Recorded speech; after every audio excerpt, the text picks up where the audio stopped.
बघा आपण फॉर्म्युले बघितले.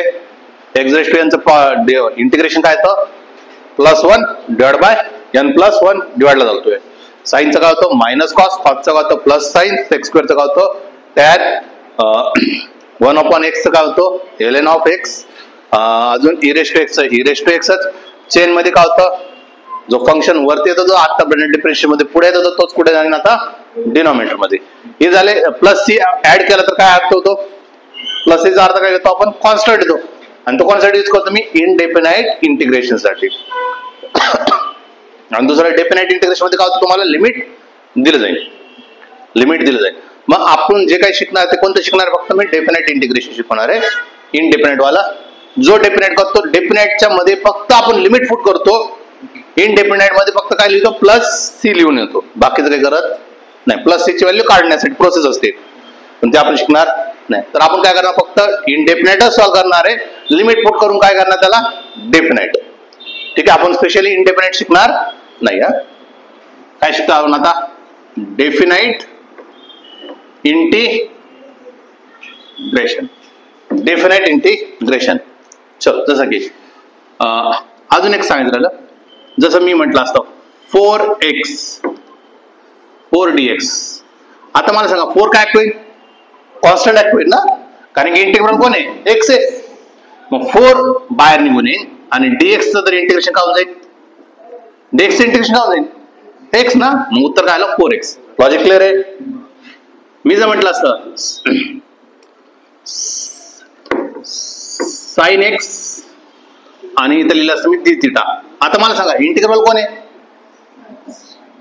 कोण आहे थिटा आहे, डी थिटा आहे. साइन x काय होईल कॉन्स्टंट आणि साइन x काय होऊन जाईल मग इंटिग्रेशनच्या बाहेर आणि इथं काय होऊन जाईल तुमचा डी थिटा.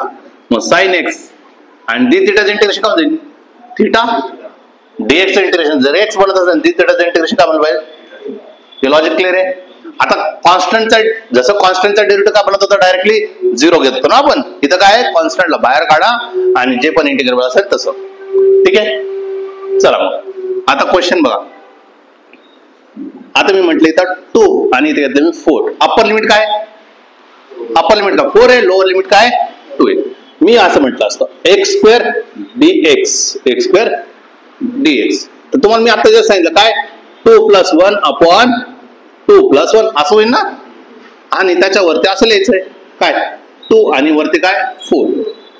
म्हणजे काय होऊन जाईल x³ डिवाइड बाय काय 3 ना, x³ डिवाइड बाय काय 3. काय लिमिट पुट करायचं 2 and 4. आता व्यवस्थित समजून घ्या लिमिट. हा 1/3 तर बाहेर काढून घ्या पहिल्यांदा, कॉन्स्टंट आहे तो काय बाहेर काढून घ्या. मध्ये काय राहिलं तुमचा x³ आणि त्याचं काय राहिलं 2 to 4. कळालं का. आता 1/3 तर ऍज इट इज बाहेर आला. काय सांगितलं तुम्हाला upper limit minus lower limit. Upper limit काय 4, मग x ची व्हॅल्यू काय टाकणार 4 आणि त्याचं काय करायचं आहे क्यूब मायनस करतो ना, upper limit minus lower limit. Lower limit काय आता 2 चा काय नाही कळाला. समजलं काय केलं अप्पर लिमिट x होता 4 होता म्हणून x ची व्हॅल्यू काय टाकली आपण 4 आणि त्याचं काय क्यूब मायनस इथं काय आलं लोअर लिमिट किती 2 आहे 2 चा क्यूब आहे. मग काय उत्तर आलं 1/3. 4 चा क्यूब किती होणार आहे 64 64 आणि किती होणार आहे 8. मग 1/3 64 मधून 8 गेले किती राहिले 14 ना 16 म्हणजे 56. काय आन्सर आला 56/3. काय आन्सर आला 56/3. बघा पुढचं अजून फक्त तेच एक्झाम्पल ठेवतोय पण आता आन्सर कसं व्हॅरी करतोय ते बघा. तेच एक्झाम्पल आहे x रेस टू काय 2 into dx पण लिमिट माझे उलट आल्या 2 to 4 होता आता काय 4 to 2. लिमिट प्रोसेस सेम राहील ना. आता माहिती आहे सगळ्यांना काय येणार आहे x³/3 चालवाय ना, अरे तोच इंटिग्रेशन आहे. फक्त आता लिमिट काय करतो आपण उलट लिहितोय. काय झालं 4 डिवाइड बाय काय 4 to 2. काय करणार 1/3 ला काय करणार बाहेर काढणार आणि काय उरलं तुमचा x³ आणि काय तुमचा 4 to 2 म्हणजे किती झालं 1/3. आता काय टाकणार अप्पर लिमिट काय टाकणार 2 त्याचा काय क्यूब मायनस किती 4 त्याचा काय क्यूब म्हणजे किती झालं 1/3. याचा आन्सर काय आला 8 आणि हा काय झाला 64 म्हणजे किती झाला मायनस किती येतं 56/3. याच्यावरून काय कळालं तुम्हाला लिमिट खूप महत्वाचे. तो अप्पर लिमिट आहे का लोअर लिमिट, आणि जर अप्पर लिमिटला तुम्ही लोअर लिमिट आन्सर करायला लागले तर तुमचा आन्सर निगेटिव्ह मारणार आहे. सो तेवढं काळजी घ्यायची. कळालं का काय करतो आपण? सपोज असं असेल x रेज टू -3 नको -2 dx आहे आणि लिमिट त्याचं मी जर म्हटलं असतं 1 to 2 आहे. 1 to 2 आहे. आता मला सांगा -2 आला, काय फरक पडणार आपल्याला? काही फरक पडला नाही पाहिजे. काय होणार तुमचं? x raise to -2 + 1 upon -2 + 1. Limit काय त्याचं? 1 to 2 आहे. मग काय होणार तुमचं? x रेज टू -1 अपॉन काय? -1 1 to 2. म्हणजे काय केलं आपण? मायनस साईनला बाहेर काढलं, याला काय लिहिलं? 1/x असं लिहू शकतो ना आपण. मायनसचा अर्थ काय होतो? खालून वरती गेला तर काय होतो? निगेटिव्ह होतो. मग निगेटिव्ह वरती गेला म्हणजे याचा अर्थ खाली असलं पाहिजे, म्हणून काय केलं त्याला आपण 1/x 1 to 2. लिमिट तर माहिती ना आता कसं पुट करायचंय? मायनस साईन जसा जसं x ची व्हॅल्यू टाकायची आपल्याला. कोणाची व्हॅल्यू टाकायची? x ची. x ची व्हॅल्यू किती आहे? 2 मायनस किती? 1/1 म्हणजे त्याला -1/2 -1 दिसतंय का इथं? हा, आता मला सांगा 1/2 मध्ये मायनस गेलं तर काय झालं? -1 मायनस मायनस प्लस. काय आन्सर आला फायनली? 1/2. काय डाऊट आहे? समजलं काय चाललंय? इंटिग्रेशन मध्ये काय होतंय? सपोज असा असतो sin θ d θ आणि म्हटलं असतं मला π/2 to तो 0 आहे. काय फरक पडला? इंटिग्रल कोण आहे? इंटिग्रल कोण आहे? θ आहे. मग आता sin θ कॉन्स्टंट होणार का? नाही. sin θ चा डेरिव्हेटिव्ह काय येणार आता? sin θ चे इंटिग्रेशन काय येणार आहे? -cos θ आणि लिमिट काय सांगितलं त्यांनी? π/2 to 0. कोणाची व्हॅल्यू टाकायची? कोणाची व्हॅल्यू टाकतो आपण? जो इंटिग्रल असेल तो, जो काही x होता त्याची x ची व्हॅल्यू टाकली तर कोणाची व्हॅल्यू टाकायची आपल्याला? मग θ ची व्हॅल्यू टाकायची. मायनस आहे ऍज इट इज -cos θ ची व्हॅल्यू काय टाकायची? 0 मायनस. हा, मायनस केलं आणि अजून एकदा मायनस आहे ना. फॉर्म्युला काय? Upper limit minus lower limit आहे. हे अप्पर लिमिट झालं मायनस आणि आता काय? Lower limit. याचा निगेटिव्ह साईन राहिलेला आहे तो घ्यावा लागेल. मायनस काय? कॉस किती टाकायचं आता? बाय नाही कळालं? मग मला सांगा -cos 0 मायनस मायनस काय जाईल? प्लस cos π/2 म्हणजे किती होऊन जाईल? -cos 0 ची व्हॅल्यू किती? -1 आणि 90 ची व्हॅल्यू किती असते? 0. म्हणजे आन्सर काय आला? -1. काय डाऊट आहे? समजला प्रोसेस काय चालले? सिमिलरली जर सपोज मी असं म्हटलं असतं cos 3θ dθ आणि लिमिट जर म्हटलं असतं मी π/2 π/3 to π/6 असं काहीतरी आहे. आपल्याला काय करायचं? जसं दिलं असेल तसं लिमिट काय पण येऊ शकतं ना. हा, आता तुम्हाला माहित झालं cos 3 इंटिग्रल कोण पहिल्यांदा? θ आहे. cos 3θ चा डेरिव्हेटिव्ह काय येणार आहे? sin 3θ येणार आहे आणि 3θ चा डेरिव्हेटिव्ह काय येणार आहे? 3 खाली येणार आहे. चेन रूल लागला ना. आतापर्यंत चेन रूल मध्ये काय होतं? पुढे शिफ्ट होतं. आता काय होतोय? खाली येतोय. आणि लिमिट काय सांगितलं तुम्हाला त्यांनी? π/3 to π/6 π/3 to π/6. आता तुम्हाला जर कळलं 1/3 काय? कॉन्स्टंट तो बाहेर काढून घ्या. मग काय राहिलं तुमचं? साइन काय? 3θ बरोबर की नाही? आणि लिमिट काय राहिलं? π/3 to π/6. कळालं का? मग मला सांगा 1/3 तर ऍज इट इज राहिला साइन 3 θ ची व्हॅल्यू काय टाकणार? π/6 टाकणार बरोबर की नाही?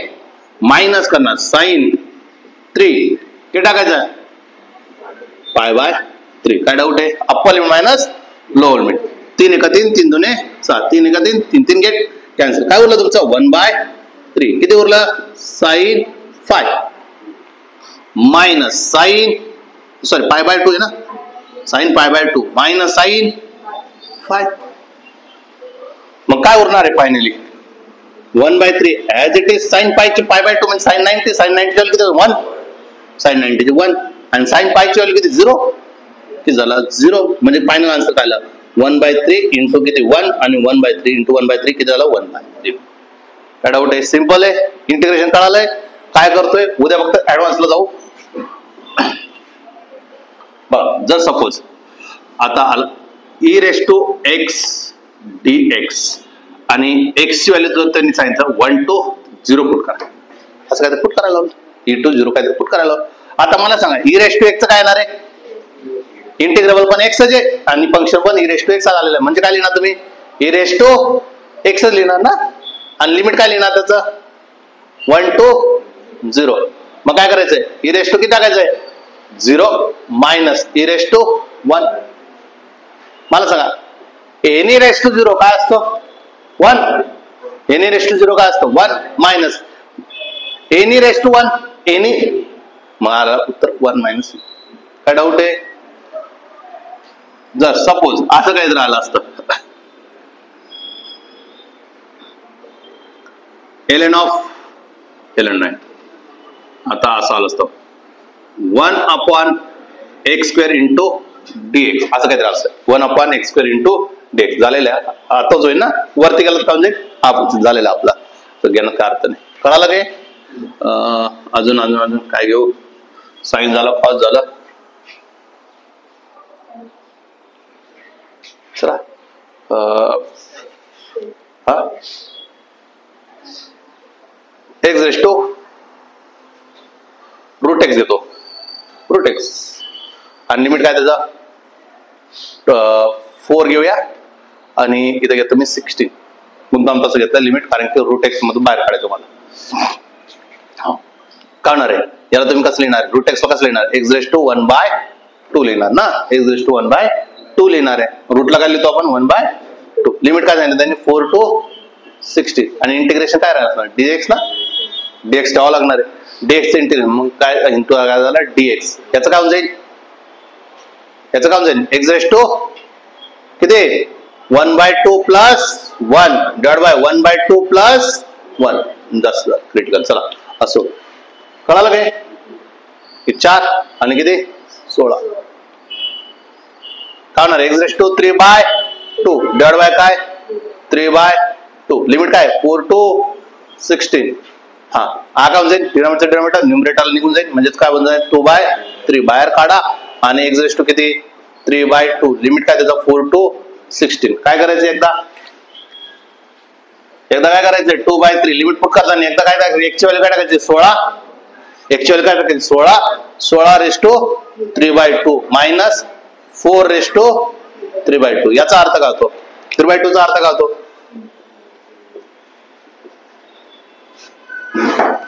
3/2 चा अर्थ काय होईल 3/2 चा अर्थ असं होईल, याचं काय करा पहिलं रूट घ्या, नंतर त्याचं काय करा क्यूब करा, असं बोललंय ना.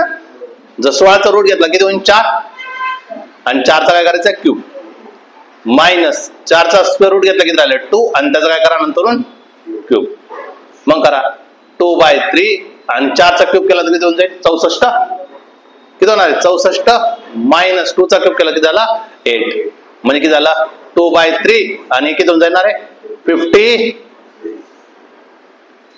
आणि 56 ला 2 ने म्हटलं 6 2 12 5 2 11 112 डिवाइड बाय काय 3. समजलं का काय प्रोसेस आहे.